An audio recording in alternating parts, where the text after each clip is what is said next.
Okay, bilangan natin sila na siya ng 10 seconds para pumunta sa ating event area. Okay, 10, 9, 8, 7, 6, 5, 4, 3, 2, and 1. Okay, thank you sa mga parents and guardian po na nasa ating event area.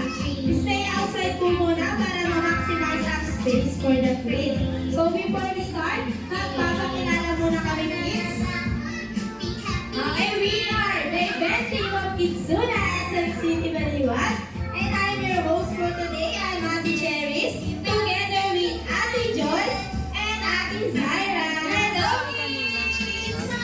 And Ate P, walang star na ang ating event. I'm sure kilala siya. She is a 5-year-old pink squirrel. She's from Japan. Lovely and lovely. Let's all welcome Lala Chan! Palakpakan naman natin si Lala Chan.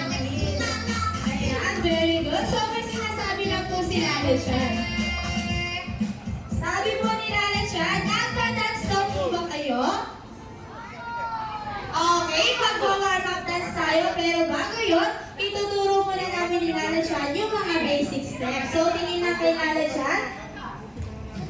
Okay, para sa ating first step, wiggle your body up and down. Okay, up and down. Okay, very good. So sa second step naman po ay move your arm up and down. Okay, left and right po yan. Once again, left and right. Ayan, so ready na po ba kayong mag-dance?